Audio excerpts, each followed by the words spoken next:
Alright, Shalom. Before I begin, I'd like to give all praises, honor, and glory to Yahweh, Bahashem, Yahweh Shai, Bahashem, Ruach Kodash.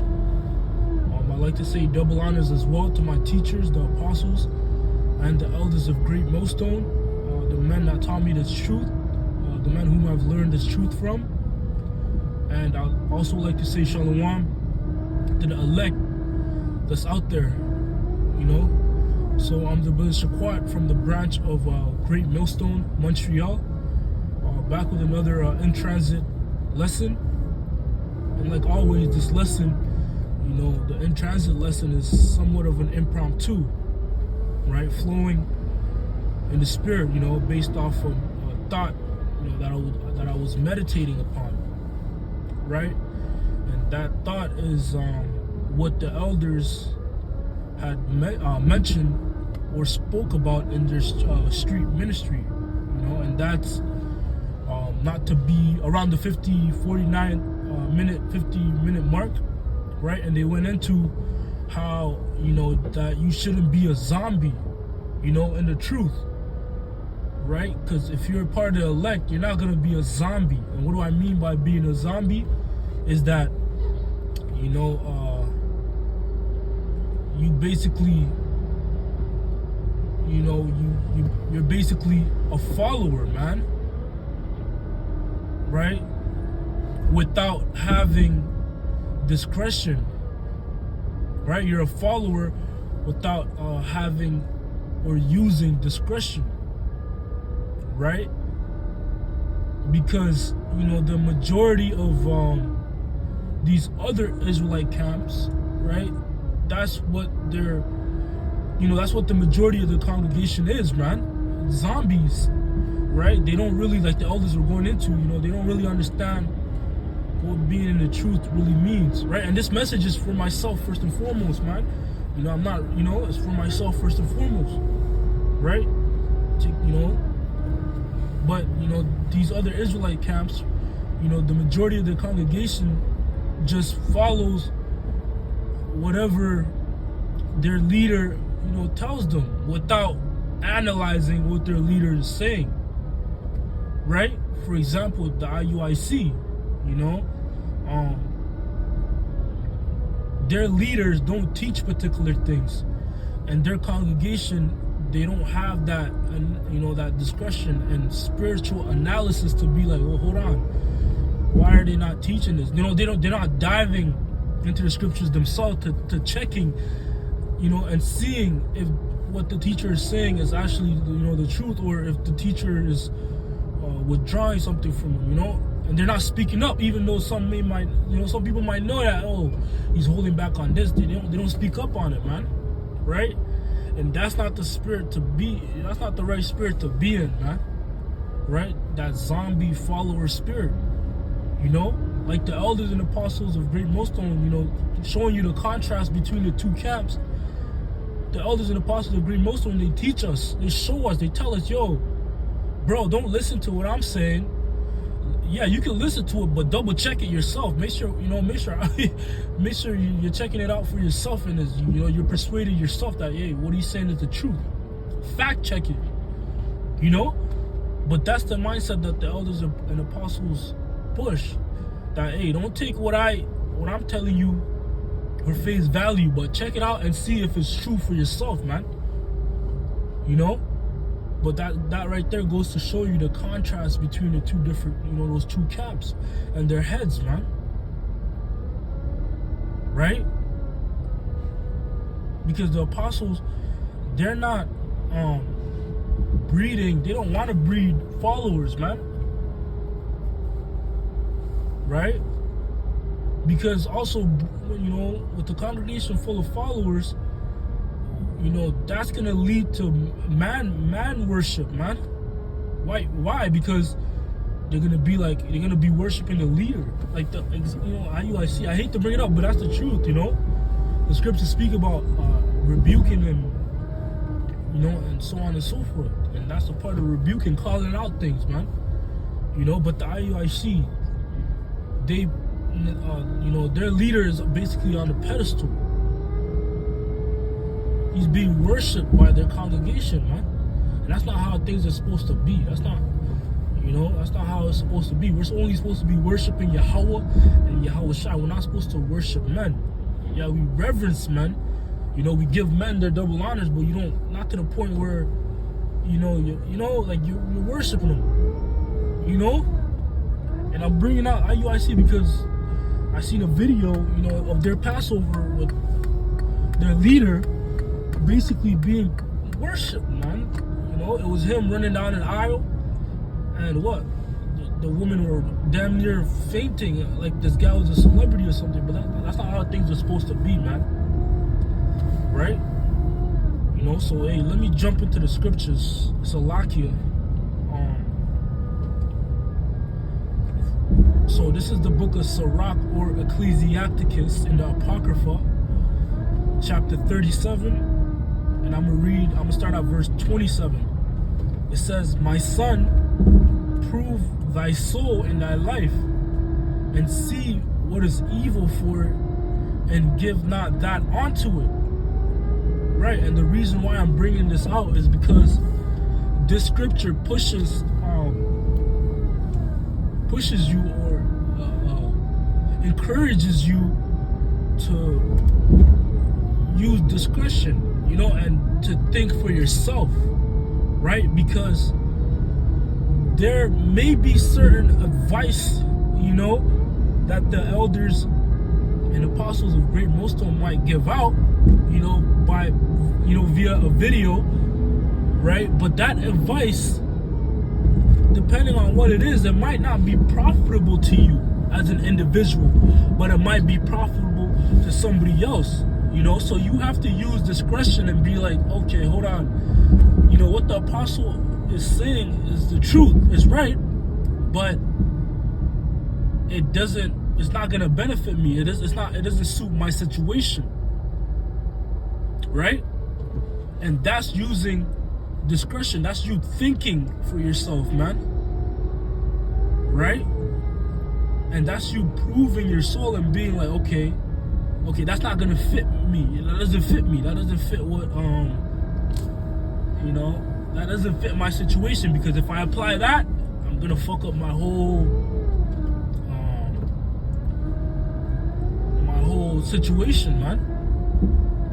Right? It says, verse 28, "For all things are not profitable for all men, neither hath every soul pleasure in everything." Right? So, yeah, man, that's the example right there. Not everything or every advice that's put out is profitable for you. It might not fit you. Right? And that's you being a thinker, not just being a zombie and be like, okay, whatever they say, I'm gonna do, no matter what. Right? So if they tell you put your, jump in the fire, you're gonna jump in the fire? No, man. You have to think and analyze and see, okay, is this gonna benefit me? Is this profitable to my situation? If yes, I'm gonna do it right away. If not, yeah, I'm not gonna do it, because it's gonna mess up my situation. Right? And that's you being a critical thinker. That's you using wisdom, right? And that thought process is actually something that Yahweh Ba'ashim Yahweh Shai, is pleased with. Not just you being a zombie. Right? Because being a zombie is gonna lead to your destruction, man. Right? Because scriptures also speak about the blind leading the blind, man. If you follow somebody blindly, right? You're gonna fall, man. You're gonna get destroyed. You're gonna end up getting hurt. Right? And you being blind is what? Is you not having or using discretion, not using your eyes to see, whether that's whatever is gonna benefit you or not, man.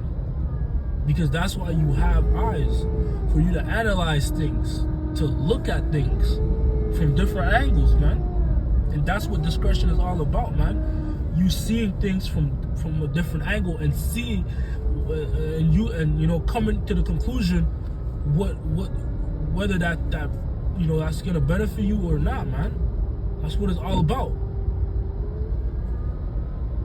right? Like, yeah, that's why you have eyes to see.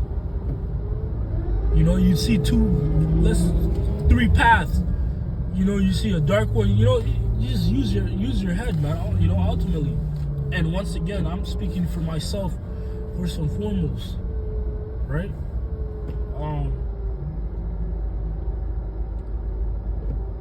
So let me get this in Psalms 37 and verse 37. It says, and that's not to say, we don't follow men. We do follow men. We do follow wise men. Men of wisdom, men whom the Lord has set up himself. But, the thing is that, you're not blindly following those men. This is Psalms 37 and verse 37. It says, mark the perfect man and behold the upright. For the end of that man is peace, right? So right here, scriptures is telling you to mark the perfect man, to scope out, to see the perfect man. And that word perfect, you can also interchange it with righteous, right? So scriptures encourage us to look and see who's the righteous man, and behold the upright, to find the perfect man and follow him, right? But guess what? You're not blindly following him. You're still using a critical mind to see, okay, he's doing that, but if I do it, is it gonna end up in the same result? Right? Like we read in Sirach 37, not everything is gonna be profitable to every man. Right? For example, you might follow a leader that's fasting 5 times a week, man. But guess what? His spirit might be resilient to that. And then you might try it. You might be like, okay, I have to do that because he's my leader, man. I have to follow that. I have to follow that example. Right? And then you end up doing it and destroying you, man. Because it's not for your spirit to do that. Your spirit is not resilient. It doesn't have the same threshold as that spirit, man. But that's just an example.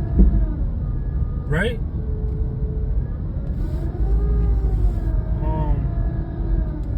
So let's go from there to the book of Philippians.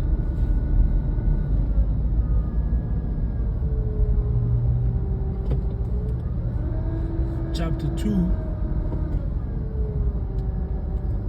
and verse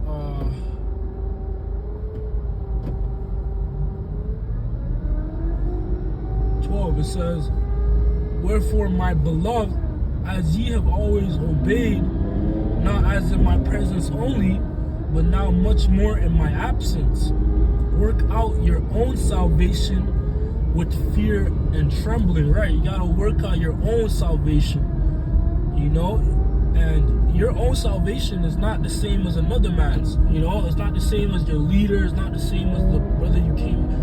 It's different. The path that you're on is different, though it's similar, the same in terms of you're in the truth, you're worshiping the same power, but the road to salvation is different for everybody, right?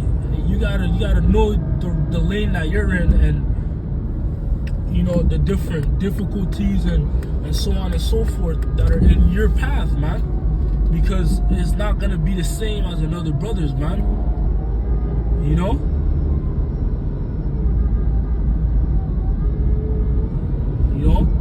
So you can't look at another brother and be like, I'm follow him exactly and do exactly everything to the nitty gritty, like that brother's doing it. And if you can't do that. But what you can do is, observe brothers, right? Observe brothers and see, okay, that brother's doing that. Let me try that and see if it works for me. You might see another brother, and if it works, you continue doing it. If it doesn't, you cut it out. You try it, man. There's nothing wrong with trying, but you should know yourself as well. You know, whether if you try that thing and it might mess you up, you know, or whatever, man. Right? You can take different things that you know, and that's not you being a zombie, man. But the point of this lesson, you know, is you shouldn't be a follower, a blind follower, a brainless zombie, man. You gotta have a head and think for yourself, man. You know? Hey, man, so with that, I hope this lesson was edifying. I want to say call hello, Yahweh, Bahashem, Yahweh Shai, Bahashem, Ruach HaKodesh. Once again, double honors to my teachers, the apostles and elders of Great Millstone, and shalom to the elect. Until next time, shalom.